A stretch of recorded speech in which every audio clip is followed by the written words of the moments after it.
같은 인간입니다. 그런데 한쪽은 키가 190cm를 훌쩍 넘고 다른 한쪽은 145cm에서 성장이 멈춥니다. 50cm, 어른과 초등학생만큼의 차이예요. 같은 인간입니다. 그런데 한쪽은 산소가 절반밖에 없는 4000m 고원에서 아이를 업고 비탈을 뛰어다니고 다른 한쪽은 그저 서 있기만 해도 숨이 가빠 주저앉습니다. 같은 인간입니다. 그런데 똑같은 병에 걸려도 한쪽은 며칠 앓다 툭툭 털고 일어나고 다른 한쪽은 그대로 무너집니다. 대체 어디서부터 이렇게 갈라진 걸까요? 지금으로부터 7만 년 전으로 돌아가 봅니다. 놀랍게도 그 시절엔 이런 차이가 거의 없었습니다. 피부색도 비슷했고 키도 고만고만했고 얼굴 생김새도 크게 다르지 않았죠. 아프리카 한 구석에 모여 살던 한 무리, 그게 지금 지구를 가득 채운 80억 명 전부의 조상이었습니다. 그런데 여기서 첫 번째 소름이 시작됩니다. 그 작은 무리 하나가 품고 있던 유전적 다양성이 지금 전 세계 인류가 가진 차이보다 컸습니다. 무슨 뜻이냐면 오늘날 한국인과 브라질인 사이의 유전적 거리보다 7만 년 전 그 마을 안 이웃 사이의 거리가 더 멀었다는 겁니다. 세상을 채울 모든 다양성의 씨앗이 이미 그 한 주 만에 전부 들어있었던 셈이죠. 그 씨앗을 손에 쥔 채 사람들이 걷기 시작합니다. 누구는 사막을 건넜고 누구는 해안선을 따라 동쪽으로 갔고 누구는 산맥을 넘었습니다. 돌아올 생각은 없었어요. 앞에 뭐가 있는지도 몰랐습니다. 그저 먹을 것이 있는 쪽으로 발을 옮겼을 뿐이죠. 그렇게 걸어 도착한 땅마다 전혀 다른 세상이 기다리고 있었습니다. 어떤 곳은 한낮이면 땅이 익어버릴 듯 뜨거웠고 어떤 곳은 나뭇잎에 가려 하늘조차 보이지 않았어요. 어떤 곳은 숨쉬기조차 버거운 높이였고 어떤 곳은 반년 내내 해가 뜨지 않는 얼음의 세계였습니다. 이제 그 땅들이 사람의 몸을 조각하기 시작합니다. 맨 먼저 손을 댄 건 눈에 보이는 부분이었어요. 동아프리카의 사바나로 가봅니다. 나무 그늘 하나 없는 벌판, 한낮이면 기온이 40도를 넘습니다. 이곳에서 수천 년을 살아온 사람들은 남성 평균 키가 180cm를 웃돌아요. 팔다리는 가늘고 길쭉하죠. 왜 이렇게 됐을까요? 답은 열입니다. 에어컨이 없으니 몸 자체를 냉각장치로 만든 겁니다. 키가 크고 팔다리가 길면 피부 표면적이 넓어지고 넓어진 만큼 열이 빠르게 달아납니다. 자동차 라디에이터의 방열판을 최대한 넓게 편 것과 같은 이치예요. 뙤약볕 아래서도 쓰러지지 않는 몸을 가진 사람만 살아남아 자식을 남겼고 그 과정이 수백 세대 반복되자 이런 체형이 완성됐습니다. 자, 여기서 흥미로운 대비를 하나 걸어봅니다. 같은 아프리카 대륙인데 정반대로 조각된 사람들이 있습니다. 콩고의 열대우림, 나무가 어찌나 빽빽한지 한낮에도 하늘이 잘 보이지 않는 곳이에요. 이 숲에서 오래 살아온 사람들의 남성 평균 키는 145cm 남짓, 초등학교 고학년 아이 정도입니다. 상상해 보세요. 이 빽빽한 숲에서 키 190의 사냥꾼이 움직인다면 어떨까요? 덩굴에 걸리고 가지에 부딪히고 부스럭대는 소리에 짐승은 죄다 달아나 버립니다. 숲은 작은 몸의 편이었어요. 몸집이 작고 단단하면 나무 사이를 물 흐르듯 빠져나갈 수 있으니까요. 이곳은 습도마저 90%를 넘습니다. 이런 공기에선 땀이 증발하지 않아요. 땀이 마르지 않으면 아무리 흘려도 몸은 식지 않습니다. 사바나에선 큰 키가 열을 식혀줬지만 여기선 그 전략이 통하지 않았어요. 오히려 작은 몸이 열을 덜 만들어내서 버티기가 쉬웠죠. 비행기로 4시간이면 닿는 거리, 같은 대륙, 같은 아프리카 사람이라 불리는데 몸은 정반대 방향으로 완성됐습니다. 키 차이만 무려 50cm. 그런데 이건 아직 눈에 보이는 차이일 뿐이에요. 진짜 소름은 보이지 않는 곳에서 벌어지고 있었습니다. 해발 4000m, 산소가 평지의 60%밖에 없는 높이입니다. 보통 사람이 이곳에 오르면 머리가 깨질 듯 아프고 어지럽고 심하면 폐에 물이 차서 목숨이 위험해져요. 그런데 이 높이에서 수천 년째 아이를 낳고 밭을 갈며 살아가는 사람들이 있습니다. 바로 여기서 가장 소름 돋는 장면이 나옵니다. 지구 반대편에 사는 두 집단이 똑같은 문제를 완전히 다른 방법으로 풀어냈거든요. 먼저 남아메리카의 안데스. 이곳 사람들은 정면 돌파를 택했습니다. 아예 엔진을 키운 거예요. 가슴이 술통처럼 부풀어서 폐 자체가 평지 사람보다 크게 자랍니다. 거기에 피 속에서 산소를 실어 나르는 물질의 농도까지 확 끌어올렸어요. 적은 산소라도 마지막 한 방울까지 긁어 모으겠다는 전략입니다. 배기량도 키우고 연비까지 높인 셈이죠. 그런데 이 방식엔 대가가 따랐습니다. 산소를 나르는 물질이 지나치게 많아지면 피가 걸쭉해지고 걸쭉한 피는 혈관을 막을 위험이 커져요. 실제로 안데스 고지대에선 이 문제로 평생 고생하는 사람이 적지 않습니다. 바다 건너 히말라야. 티베트 사람들은 전혀 다른 길을 갔습니다. 이들의 피는 놀랍게도 해수면 사람과 거의 똑같아요. 폐도 안데스만큼 크지 않습니다. 대신 숨 자체를 바꿨어요. 더 자주, 더 깊이 들이마십니다. 한 번에 들이켜는 공기의 양이 안데스 사람보다 훨씬 많죠. 피를 진하게 만드는 위험한 길 대신 호흡 방식 자체를 뜯어 고친 겁니다. 그런데 이 능력의 뿌리가 정말 기가 막혀요. 티베트 사람의 유전자를 분석했더니 고산 적응을 담당하는 부분에서 아주 특이한 판본이 발견됐습니다. 다른 집단에선 좀처럼 찾아볼 수 없는 형태였어요. 그 출처가 어디였을까요? 수만 년 전에 사라진 인류의 사촌 데니소바인이었습니다. 티베트 사람의 먼 조상이 이 사라진 사촌과 만나 아이를 낳았고 그 후손이 우연히도 고원 생활에 완벽하게 들어맞는 유전자를 물려받은 겁니다. 사라진 종에게서 빌려온 유산이 목숨을 지켜준 셈이죠.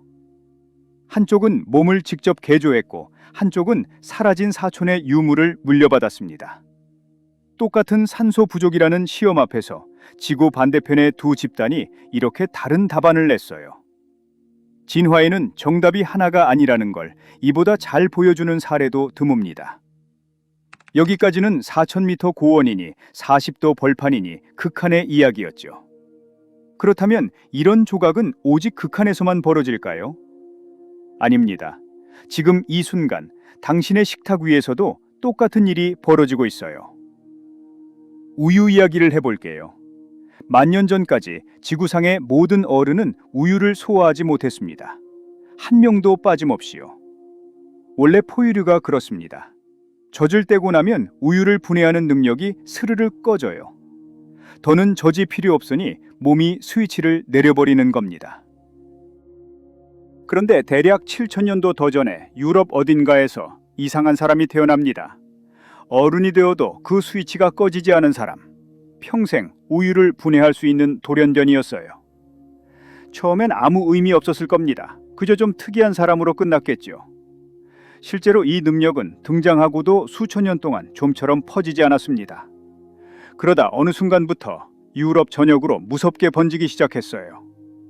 왜 하필 그때였는지 학자들은 아직도 정확한 이유를 두고 논쟁 중입니다. 다만 분명한 건 소와 양을 기르던 사람들에게 우유가 든든한 비상식량이었다는 점이에요. 겨울에 곡식이 떨어져도 사냥에 실패해도 젖을 짜 마실 수 있으면 내일을 버틸 수 있었으니까요.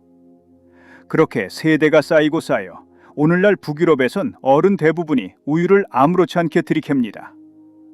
반대로 세계 전체로 보면 여전히 어른 셋 중 둘은 우유를 제대로 소화하지 못해요. 자, 이번엔 그 반대편입니다. 술이에요. 회식 자리에서 맥주 한 모금에 얼굴이 토마토처럼 붉어지는 사람 꼭 있죠. 이게 세계적으로 보면 상당히 독특한 현상입니다. 술이 몸에 들어오면 독한 물질이 생기는데 이걸 재빨리 치워주는 능력이 동아시아 사람 절반가량에서 약해요. 유럽이나 아프리카 쪽에선 거의 나타나지 않는 특징입니다. 왜 하필 동아시아일까요? 대략 2~3천 년 전 중국 남부에서 벼농사가 본격화됩니다. 논에 물을 가두니 그 물이 쉽게 오염됐어요. 사람들은 더러운 물 대신 쌀을 발효시킨 음료를 마셨습니다. 그러니까 술이었죠. 알코올이 세균을 없애주니 맹물보다 안전했거든요. 그런데 술이 지나치게 잘 받는 사람은 과음하고 사고치고 일찍 세상을 떠날 확률이 높았습니다. 반대로 한 잔에 얼굴부터 벌개지는 사람은 적당히 마시고 멈췄어요. 오염된 물은 피하면서 과음의 함정에도 빠지지 않은 겁니다. 그러니 술이 약한 건 결함이 아니에요. 수천 년 전 조상이 몸속에 심어둔 과음 방지 장치인지도 모릅니다. 우유든 술이든 결국 같은 이야기죠. 먼 조상이 무엇을 먹고 마셨는지가 지금 당신 몸속에서 그대로 작동하고 있는 겁니다. 그런데 식탁만 몸을 바꾼 게 아니었어요. 지방 덩어리만 먹고도 혈관이 멀쩡한 사람들이 있다면 믿으시겠어요? 이번엔 지구 꼭대기 얼음의 땅으로 가봅니다. 북극의 이누이트. 이들은 채소가 거의 자라지 않는 땅에서 수천 년을 살았습니다. 밥상에 오르는 건 물범과 고래 같은 바다짐승의 기름진 살점이 대부분이었어요. 상상해보세요. 기름진 지방을 주식으로 삼는 식단입니다. 보통 사람이라면 혈관이 남아나질 않았을 거예요. 그런데 이누이트는 멀쩡했습니다. 비밀은 몸속 깊은 곳에 있었어요. 지방을 어떻게 쓸지 다루는 유전자에 이들만의 특별한 판본이 자리 잡은 겁니다. 넘쳐나는 기름을 탈이 아니라 연료로 바꾸는 열쇠였죠. 얼마나 특별하냐면 이 판본은 이누이트에게선 거의 모두가 가지고 있는데 유럽 사람에겐 100명 중 2명, 동아시아 사람에겐 10명 중 한둘꼴로만 나타납니다. 그런데 여기에도 대가가 있었어요. 지방을 다루는 이 유전자는 몸이 자라는 속도에도 손을 댔거든요. 그래서 이 판본을 물려받은 사람은 키가 조금씩 줄어드는 방향으로 조각됐습니다. 추위와 기름을 견디는 능력을 얻는 대신 키를 조금 내준 셈이죠. 사바나는 열을 버리려 키를 늘렸는데 얼음의 땅은 기름을 다루느라 키를 줄였어요. 정반대 방향으로 몸이 깎인 겁니다. 자, 지금까지는 환경이 수천 년에 걸쳐 천천히 몸을 깎는 이야기였습니다. 그런데 유전자가 준 선물이 동시에 짐이 되는 잔인한 경우도 있어요. 목숨을 구해주는 바로 그 유전자가 다른 누군가는 병들게 한다면 어떨까요? 아프리카와 지중해, 인도의 더운 지역엔 오래도록 사람을 괴롭혀온 병이 하나 있었습니다. 모기가 옮기는 말라리아예요. 이 병은 우리 몸속 붉은 피톨 안으로 파고들어 그 안에서 술을 불립니다. 붉은 피톨이 터지고 또 터지면서 사람을 쓰러뜨리는 거죠. 이 땅의 사람들에게 말라리아는 수천 년간 가장 무서운 사신이었습니다. 그런데 이 지역 사람들 사이에서 붉은 피톨의 모양을 바꾸는 돌연변이가 퍼지기 시작했어요. 평소 둥글 납작하던 피톨이 이 돌연변이가 있으면 나처럼 길게 휘어집니다. 바로 이 휘어진 피톨 속에선 말라리아를 일으키는 놈이 제대로 자라질 못했어요. 침입자에게 불리한 집을 몸이 스스로 지어버린 셈이죠. 이 돌연변이를 한 개만 물려받은 사람은 감염돼도 몸속 기생충수가 훨씬 적었습니다.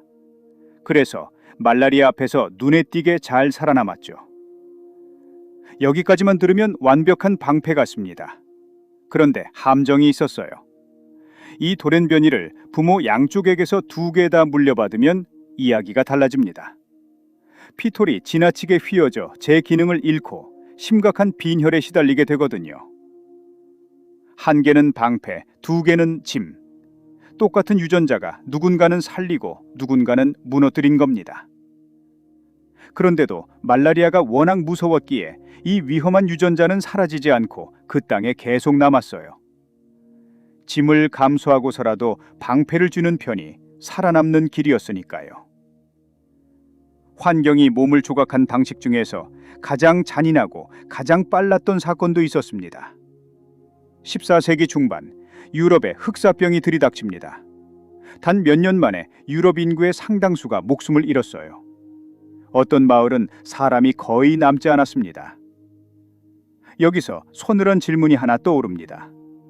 같은 마을에 살고 같은 우물물을 마시고 같은 시장에서 빵을 사던 사람들인데 왜 누구는 쓰러지고 누구는 버텼을까요?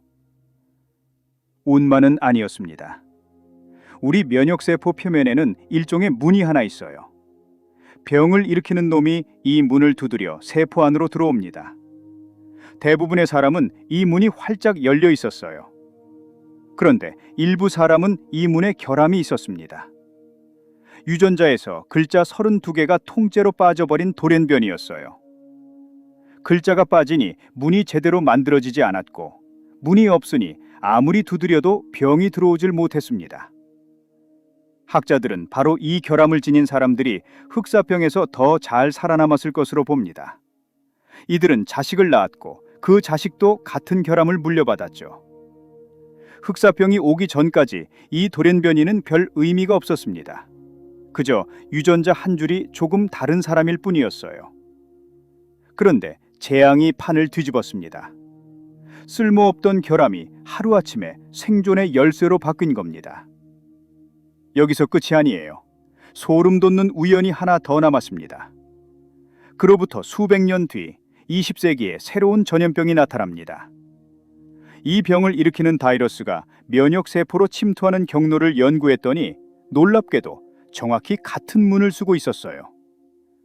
그 문이 고장난 사람들, 그러니까 옛날에 그 결함을 물려받은 후손들은 이 바이러스에 거의 완벽하게 저항합니다. 과거의 재앙이 남긴 유전자가 시간을 건너뛰어 현대의 병을 막고 있는 셈이죠. 고장난 문 하나가 두 시대에 걸쳐 사람을 살린 겁니다. 이제 지구가 우리 몸에 무슨 짓을 했는지 정리해 볼까요? 사바나의 열기는 팔다리를 늘렸고 밀림의 습기는 몸을 줄였습니다. 고온의 희박한 공기는 폐와 피를 뜯어 고쳤고 목축은 위장을 바꿨어요. 얼음의 땅은 기름을 연료로 돌렸고 열대의 모기는 피톨의 모양을 바꿨습니다. 오염된 논물은 술잔 앞에 브레이크를 달았고 전염병은 면역의 문을 부숴버렸어요. 그 결과가 지금 우리가 인종이라 부르는 것들이에요. 피부색만이 아닙니다.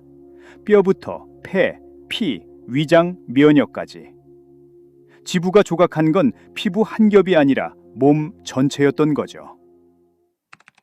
그런데 여기 진짜 반전이 남아 있습니다. 이렇게까지 극단으로 갈라진 사람들, 그 유전자 차이가 얼마나 될 것 같으세요? 0.1%입니다. 작은 치와와와 거대한 그레이트데인 사이의 유전적 차이보다 사바나의 큰 키와 밀림의 작은 몸 사이의 차이가 더 작아요.